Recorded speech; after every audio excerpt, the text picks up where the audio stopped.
Because He deserved it. Yung sitwasyon natin ngayon, hindi naman to yung laging sitwasyon natin. This is not our final destination. Our final destination is with God. To live eternally with our God. Amen? Grabe no? Sarap magpuri sa ating Diyos. Kulang pa. Na kahit ito na lang yung word natin. Amen? So,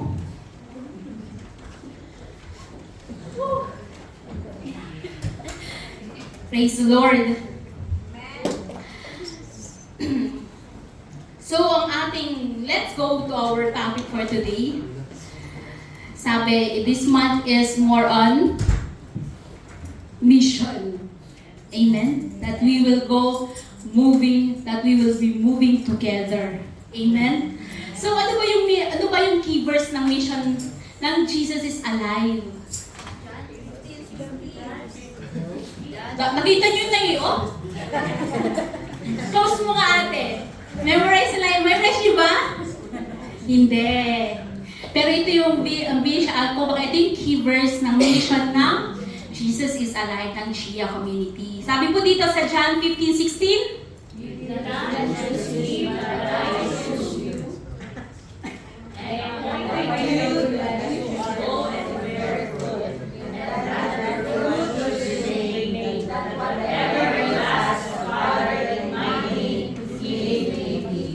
Ano yung vision?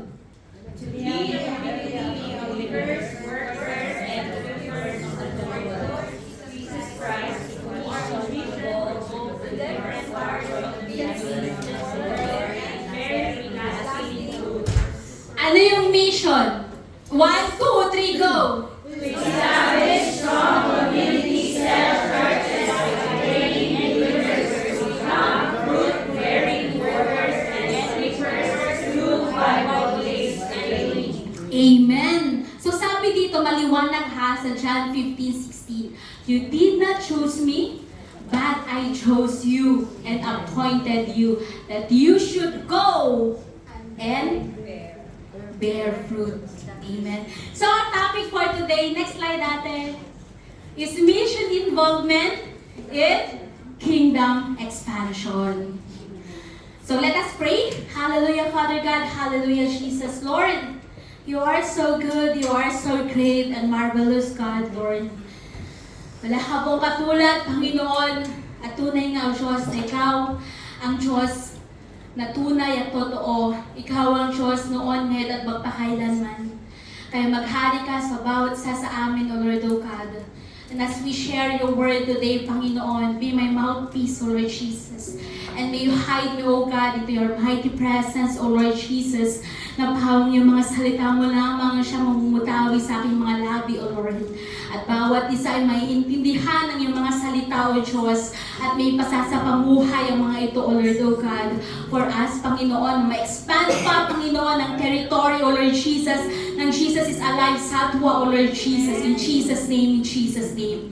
And we are praying, Panginoon, we call out every believer, O Lord Jesus, that may you awaken them, Panginoon, O Lord Jesus. May you awaken, Panginoon, our hearts, Panginoon, O Lord Jesus, to go, to pray, Panginoon, for those lost souls, O Lord Jesus, who are still blinded and blinded by the darkness, O Lord, O God. So we pray, Panginoon, Lord, of your mighty presence, of your Holy Spirit, O God, to fill us, O Lord Jesus. Thank you, Father God, hallelujah. And be with us, O Lord Jesus.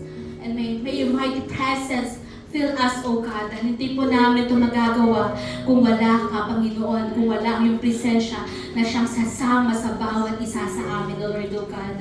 Open our spiritual eyes, spiritual ears, O Lord Jesus, spiritual hearts, O God. At mangusap ka nga po sa bawat isa po sa amin. O what, Panginoon, nagkagawin namin next, O Lord, O God, hallelujah. After we hear, O Lord, O God, itong mga salita na ito, O Lord Jesus. Father God, we entrust everything into your mighty name, Panginoon.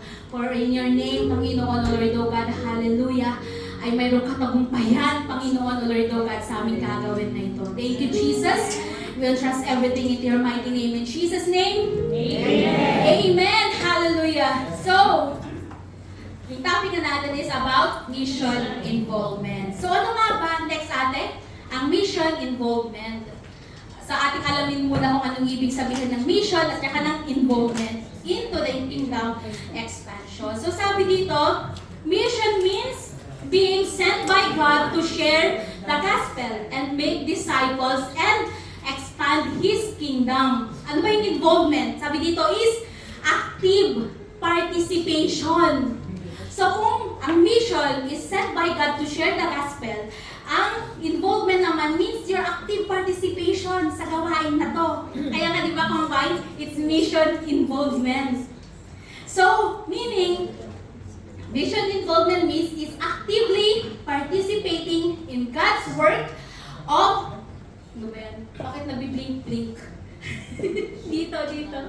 Mission involvement, actively participating in God's work of reaching people with the gospel of Jesus Christ and helping them become His disciples and taking part in God's work of spreading the gospel and expanding His kingdom. So, ating alamin, ano ba yung goal ng mission, ano ba yung purpose ng mission, at ano ba yung responsibility ng mission. So, next slide, ate. Mabilis lang to. So, be with me. Sabi po dito sa Matthew 28 verses 19 to 20, ang sabi po, Go, therefore, and make disciples of all nations, baptizing them in the name of the Father, and of the Son, and of the Holy Spirit, and teaching them to observe all things that I have commanded you, and to behold, behold, I am with you always, even to the end of the age. So, ano nga ba yung goal ng mission na to? Napakaano na ba? Go, make disciples, baptizing them, teaching them, and teaching them to observe all things that I have commanded you. Because even to the end of the ages, God is with us. Amen? Ang kailangan lang, sino? Kailangan lang sino? Kailangan lang sino? Amen. Ito yung goal ng mission. Next, ate. So, the goal of the mission is to make disciples. Yung sabi nga niya is the command to go. To go to proclaim the gospel. To tell others about Jesus. Baka hindi pa nila kilala ang ating Panginoong Jesus. To share the message of salvation. Na kung walang ating Panginoong Jesus, di tayo makakapunta sa kalangitan. Because Jesus is the only way, the truth, and the life. And no one comes to the Father except through Jesus. Amen. And the command to go to make disciples. So, ito ba lang pagiging disipulo is talagang command na to ng ating Panginoon. Kasi sabi nga niya, Go therefore and make disciples. And let us search yung buhay natin. Meron na ba akong disciples? Kaya nga sabi ni Pastor Jess, makapag-bring ka lang ng isang soul sa isang taon. And you are blessed. Kasi hindi mo naman kailangan na katulad ginawa ng ating Panginoong Jesus na ginawa niya to have disciples. What God requires to us is to disciple someone na kumbaga na tuturuan natin, sabi nga niya doon sa verse, di ba, na to be baptized, to teach, to observe yung kanyang commandments. Para sila din ay makahayo. Amen? Para yung burden hindi lang sa'yo, hindi yung gano'n. Hindi yung burden is sa'yo lang, di ba? So dapat, katulad tayo ni, sino ba? Sino yung may mga disciples sa Bible? Hala, katuturo lang nung Sunday. Sino? At saka si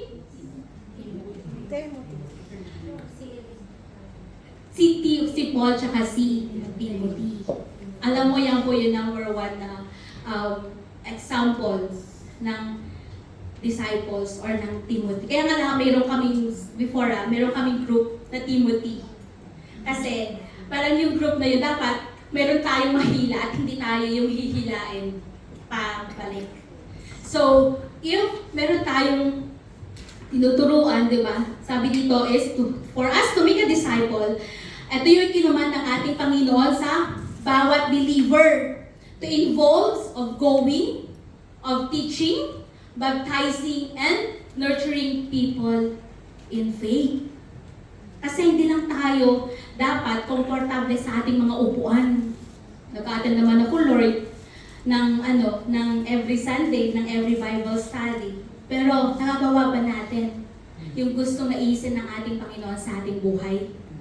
Amen? So, let us teach, di ba?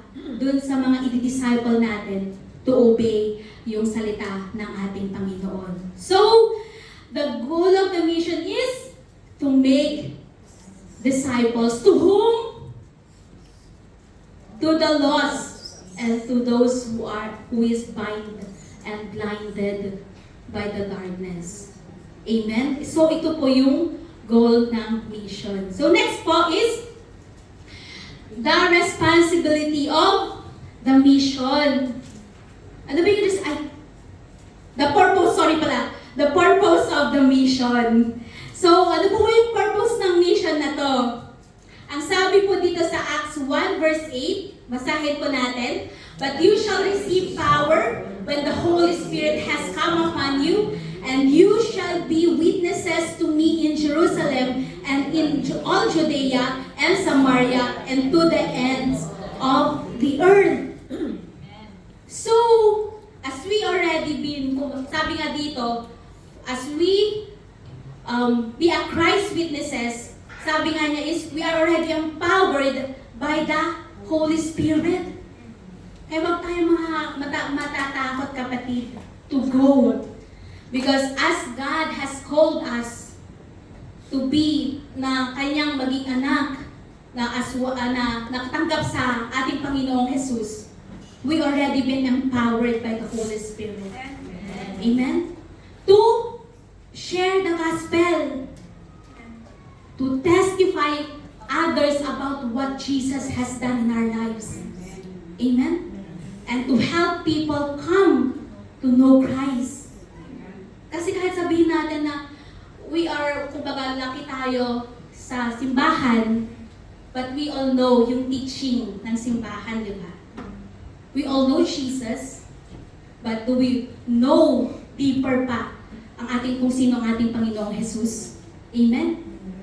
Kaya, sabi nga niya dito, na we already have the Holy Spirit, so it's up to us kung paano natin yung gagawin.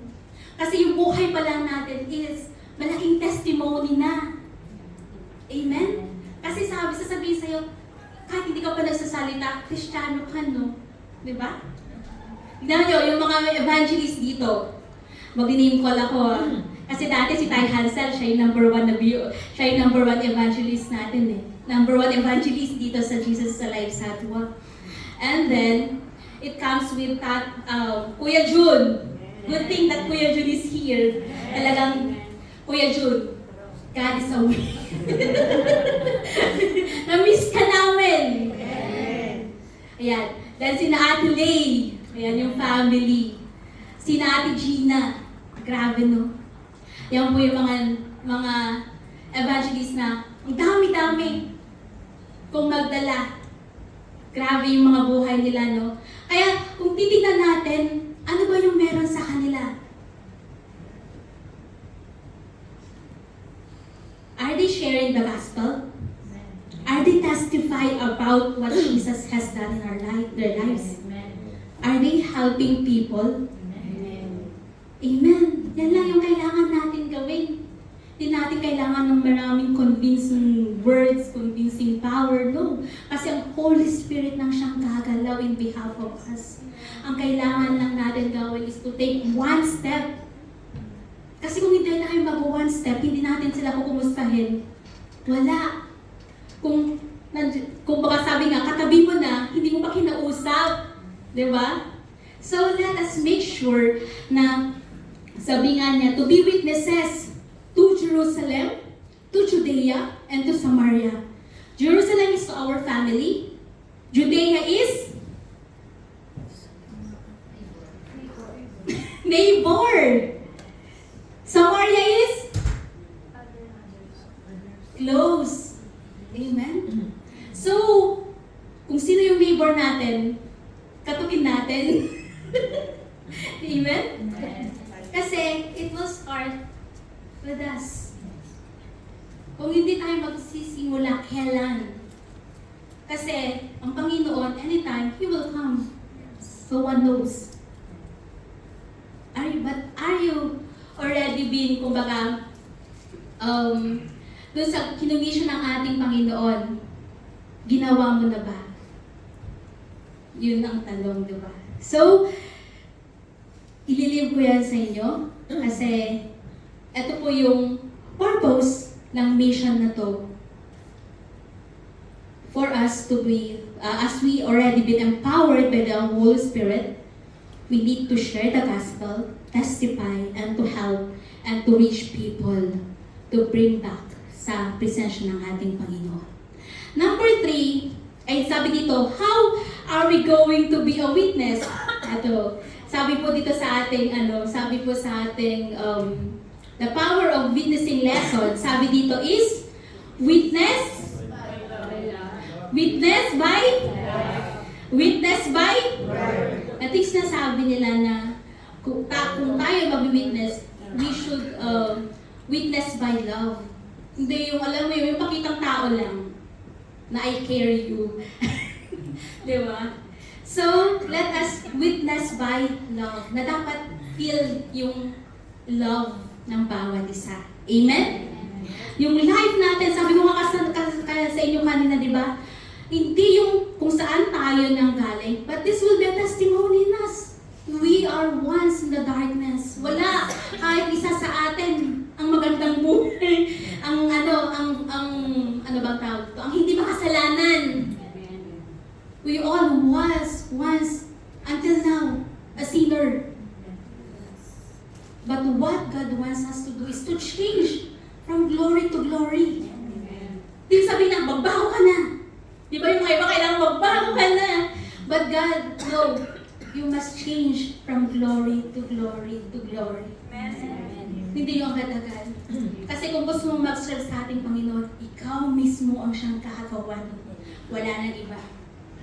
For us to glorify ang ating Panginoong Jesus. Amen? Amen. And sabi dito number 3, witness by word. Kaya lagi natin puno yung buhay natin ng kanyang salita. Baka nakakalimutan natin yung promise ng ating Panginoon. Amen? Ano ba yung mga promises niya? Ang nasa aking isipan yung Jeremiah 29 verse 11. Ano ba yung sino ba yung ating, kung ano ba yung purpose ng ating Panginoong Jesus? Dahil sa kanyang pagmamahal ng ating Panginoong Ama. Sa John 3:16. Kahit yun lang, di ba? At least mamemorize natin. Kapatid, mahal ka ng ating Panginoon. For God so loved the world that He gave His only begotten Son, that whosoever believes in Him shall not perish, but have eternal life. Amen? Amen. So, tapos na po tayo sa purpose. Punta naman po tayo sa next slide natin. Responsibility ng mission. Alam po natin ang ating responsibilidad? Amen. Parang hindi. So, basahin natin to.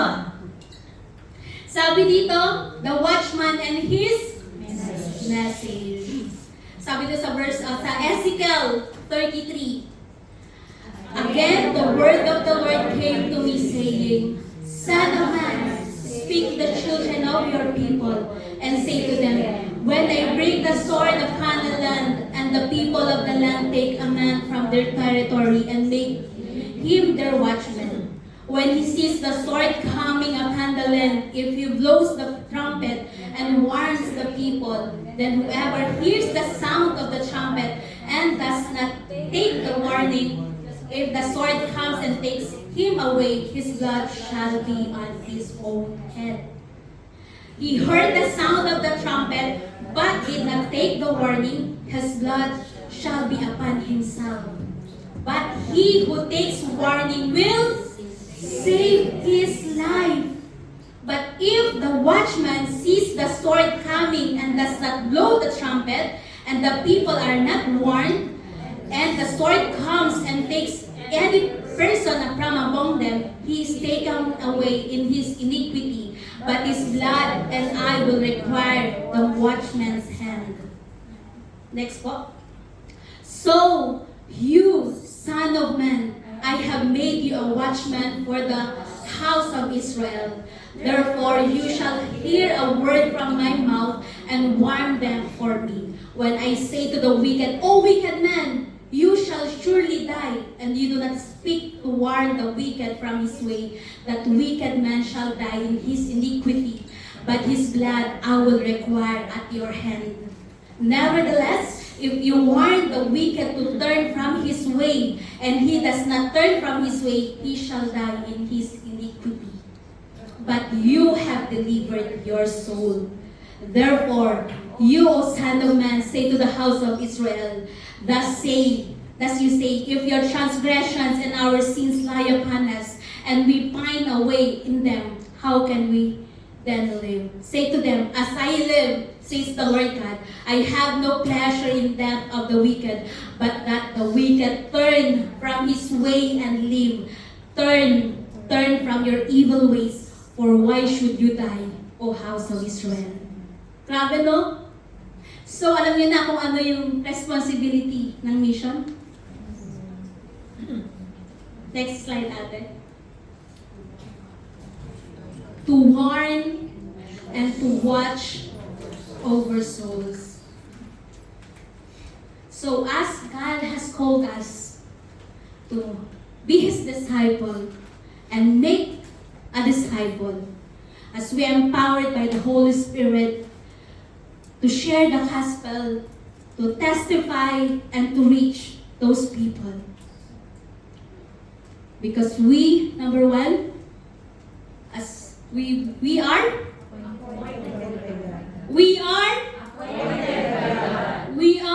Appointed by God. Binigyan ng Panginoon. To be to Spiritually alert. and Giving warnings. to Faithful in obedience. Accountable As- for responsibility. and driven by God's Amen. Ayan ha. Sabi kanina, si Jessica, tinalaga siya as watchman. Nakatayo siya dun sa tower. At kung nakita niya may mga sword na parating at hindi siya nag-warn, yung mga blood na yon is siya yung accountable. Kung hindi siya nagpatunog. Pero kung nagpatunog siya at nandyan ka sa gitna, katulad nung nagpasabog sila ng tawag dito? Nung may mga bomba, missile, nung mga may missile, sabi ng alert, di ba? Na dapat nagpunta ka sa safe na lugar. Kung nagsabi, nung nag-alert si Ezekiel, at wala nakinig ni isama sa kanila, yung mga buhay na yun, mga tao na yun, hindi niya accountable. It's their accountable.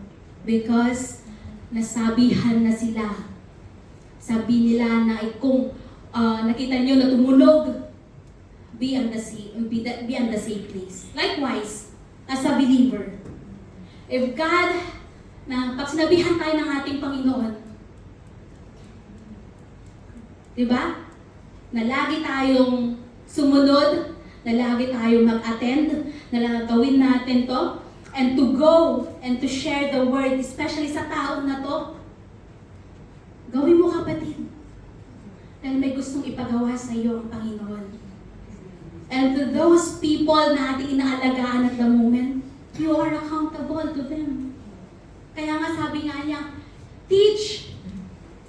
Teach and na makapag-learn sila sa salita ng ating Panginoon, na makatayo sila sa kanilang sarili mga paniniwala at pananampalataya. And let them go. Because naturuan mo na sila. And hindi na sila mawawala sa presensya ng ating Panginoon. Kasi anuman ang gawin mo, saan ka man tumakbo, saan ka man balita, saan ka man magtago, hindi ka makakatago, kapatid. Ang ating Panginoon, tatawagin ka pa rin, even in your, kumbaga, dun sa kasarapan ng tulog mo. You will see how God na mangusap sa bawat isa. Na gawin mo to, hanggat hindi mo yung nagagawa. Hindi ka titigilan ng banal na Espiritu. Amen? So kapatid, let us remember, ito yung responsibility ng mission, responsibilidad ng bawat sa atin, is to warn and to watch over souls. Once nasabihan na natin sila, that's enough. Sabi nga niya kanina, di ba? What you already say, accountability niya na yun. But let us not keep na huwag natin tigilan na sila ay manumbalik muli sa presensya ng ating Panginoon. So, next slide po. Sorry, wag pa ate. So, sabi dito sa Hebrews, sino ba itong mga nagwa-warn or nag-watch over sa ating soul? Sabi po dito sa ating Hebrews 13 verse 17. Let them develop the rule over you And submit yourselves, for they watch over your souls. Who? Pastors, elders, leaders, evangelists, and missionaries. So, mga tao. Alam niyo po, our family was saved by a missionary. Si Joel at si Kevin, while they were baby pa lang sila, siguro, sabi, hindi sila makatayo, hindi sila makaihi, hindi sila makadede. Punta na nanay ko sa albularyo kasi we are Catholic. Albularyo sa kung ano mong manggagamot na yan, but still sa hospital, walang remedyo. Pero sabi ng kapitbahay namin, hoy, may missionary dyan! Ipag-pray over mo yung anak mo, baka gumaling. And truly that the Lord make a way na ang aming family ay nasave. Kaya, really thank you sa mga missionary na yun na pag nagsalita sila. Kasi hindi sila papadala sa atin ng Panginoon na walang gusto nila ipabatid sa atin. Kaya, I really thank the Lord doon sa missionary until now na talagang hindi dahil sa Kanya, hindi nakakilala yung family namin. And agad-agad nung pinag-pray over, gumaling sila. Alam mo yung naghanap ng umihi, tapos alam yun, naghanap ng dede, ganun. So, I really thank the Lord sa buhay ng missionary na yun. And from day on, lahat, nung paano mang nakasabit dyan sa likuran ng bahay namin, wala. Tapon lahat. Binasag, sabi ng pastor na yun is, if mas mainam na basagin mo na, mas mainam na sunugin mo na. Kasi it carries bad spirit. Bad spirit. Yun. Pero nasa inyo pa rin po, if God calls you out, make sure that you will do it. Amen? Amen. So, how can we equip formation? Kailangan bilisan. Ating next slide. Sabi dito, can we equip formation involvement for kingdom expansion? Sabi dito, we must train ourselves in God's Word. Sabi po dito sa 2 Timothy 2 verse 15, do your best to present yourself to God as one approved, a worker who does not shame, and who correctly handles the word of truth. Amen? Kasi even us, yung buhay natin, di natin alam na yung sinasabi pala natin is one minute kinokorrect din tayo ng ating Panginoon. Vice versa. Ika nga, di ba? Kaya itong mga tinuturo ko, syempre, it relates to me as well. Kasi nga, sabi, is it should comes to you first. Amen? So, kailangan natin magbasa ng salita ng ating Panginoon. Kahit isang chapter lang. Amen? Na itong mga salita ng ating Panginoon ay mag-grow sa buhay natin. Amen? Di mo ba alam na yung, sabi nila, makalumang tipan na to, makalumang salita na to. mga lumang pangyayari na no. Whatever happens in the old age, it still happen at the present. Because sabi nga, He's still the same God. Yesterday, today, and forever. Amen? Number 2, we must engage in prayer. Sabi dito sa Matthew 9 verse 37 to 38, Then He said to His disciples, The harvest truly is plentiful, but the laborers are few. Therefore, pray the Lord of the harvest to send out laborers into His harvest. Marami dyan. Kaya hindi lang tayo handa. Kaya for us maging handa, we must always pray. Na ang ating Panginoon magkaroon tayo ng heart na mag-serve. Mag-serve sa Kanya at mag-serve sa mga tao. Amen? To pray for the lost souls and pray for the opportunities to be a witness and co-workers and pray for the missionaries. And who knows, di ba? Alam nyo ba na kaya tayo nandito? We are missionaries. We are out from our comfort zone. And God brings us into the desert land. Ito ba yung meron sa desert land na to? Ang kapatid natin na? Yon. So for us na mabahagian natin sila, let us keep na ipagpatuloy natin na tayo ay maging matatag sa ating pananampalataya, na may bahagi natin sa kanila boldly ang salita ng ating Panginoon. Because they are curious as well kung ano yung Bible natin. Amen? Amen. Number 3, we must actively participate in mission. Sabi dito sa Mark 16:15, and He said to them, Go into all the world and preach the gospel to every creation. Sorry, wala pong mic. So let us, alam mo yun, so as we participate, di ba? Ano ba yun? Pero pag may mga evangelism, ready na ba kayo? Baka magsabi yung mga pastors natin, may evangelism tayo, parang, ay, di ba? So ready na ba?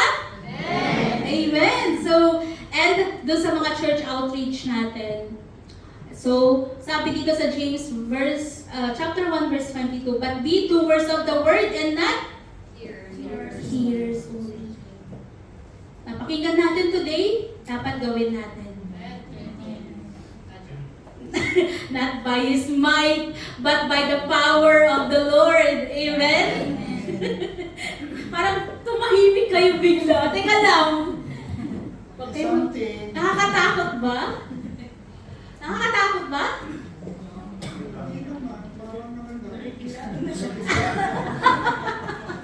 Nabigla ba? Pero sabi, this is already been commissioned by the Lord. And before He go into heaven, ito yung sinabi niya sa kanya mga disciples. Next slide ate. Multiply the disciples. Amen. When God ascended to heaven, pinausap niya yung kanyang mga disciples. Sabi niya, Go therefore and make disciples and preach the gospel in every creature. Kasi sabi niya, ang banal na espiritu ang siyang iiwan ko sa inyo. Amen. Amen. And last for conclusion, yes?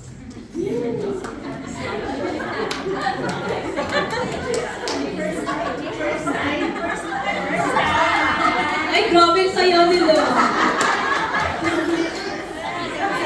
Nagulat ba kayo?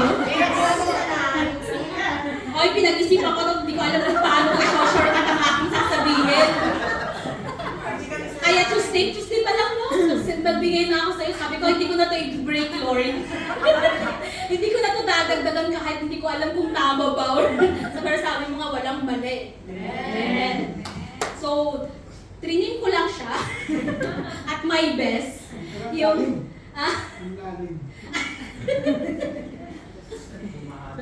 Amen. Para hindi siya bumaba. O hindi malalim. Simple lang, no? Alam natin yung goal. Ano ba yung goal? To proclaim and to make disciples. Ano yung purpose? Ano yung purpose natin?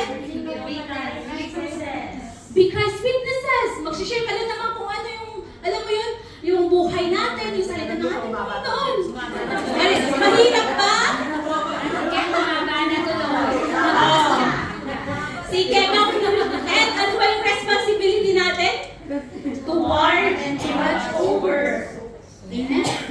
So conclusion, sabi po dito, mission involvement in kingdom expansion is actively participating in God's work by making disciples, by witnessing for Christ, to warn and watching over souls through the power of the Holy Spirit. Amen? So, the people in missions are?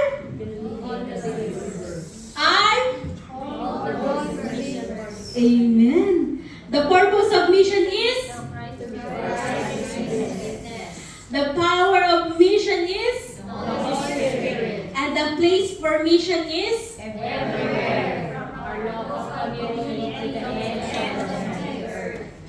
So, kailan natin gagawin? Wow! Amen! Di bukas! Yun ang gusto ko na kayo parating sinabi. Now! And not tomorrow. Amen? So, simulan na natin mga kapatid kasi we don't know when Jesus return, di ba? But what we all know, siya ay babalik. Amen. And even marami kayong maririnig dyan na ganito, na ganyan, malapit nang dumating ang ating Panginoong Jesus. Don't be sad. Don't be fear. Don't fear. Don't be fear. Don't. Huwag kayong matakot. Kasi kung alam natin ang salita ng ating Panginoon, we will not be fear, but we will be rejoice. Amen. Kasi lahat ng mga sitwasyon natin, everything, what na ano man yung ang gagawin lang natin in heaven is to praise Him. Kaya be ready. Sabi, when? Kung baka kailan? Sisimulan? Ngayon. Amen. So let's stand. Let us pray. Hallelujah, Lord. Hallelujah, Jesus. Father God, maraming salamat, Panginoon, sa iyong mga salita. Maraming salamat, O Diyos, na ang iyong mga salita na to, O Lord Jesus, ang siyang magbibigay sa amin, Panginoon, ng kalakasan, ng katatagan, ng pananampalataya for us, O Lord, na magawa at magampanan namin ang iyong pong naisin sa aming mga buhay, O Lord, O Jesus. As you commanded us, Panginoon, to go and to make disciples and baptizing them in the mighty name of Jesus and teaching them to observe every command that you have given, that you have entrusted, Lord Jesus. May you help us, God, to be a steward, Panginoon, Lord Jesus. May you help us, Lord, to be steward to your people, Lord, O God, na sila ay manumbalik muli sa iyong mga presensya, O Lord Jesus, na sila ay makakilala sa inyo, O Lord, O God. So we pray, Lord, that may you empower us, Panginoon, with your Holy Spirit, O God. And may you give us the strength, Panginoon. May you give us the faith, the knowledge of your word, O Lord, O God. At yung buhay namin, Panginoon, i-ready nyo nga po, O Lord Jesus, for a plentiful harvest, O God, na aming pupuntahan, O Lord Jesus. That may we be, O Lord, O God, hallelujah.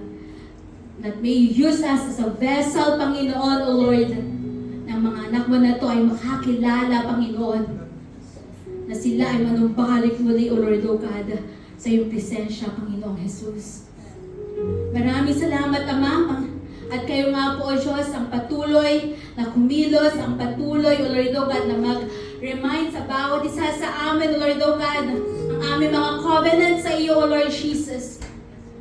May you remind us, Panginoon, O Lord, O God, yung mga yines namin sa inyo, O Lord Jesus.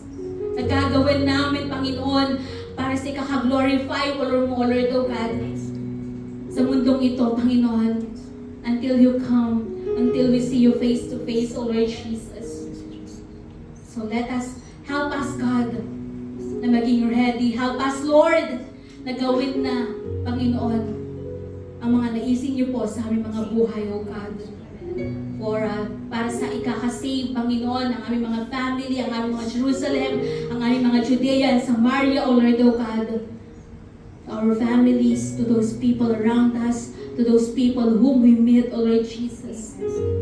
Ma-share na po namin sila, Panginoon, ng iyong banal na salita, Panginoon, at ang iyong banal na Espiritu ang siyang makinahan sa bawat sa amin. Maraming salamat, Ama, at binibigay ko na po sa inyo ang lahat ng kapurihan, ng pagsamba at pagdakila sa iyo lamang, Ama. In Jesus' name, Amen.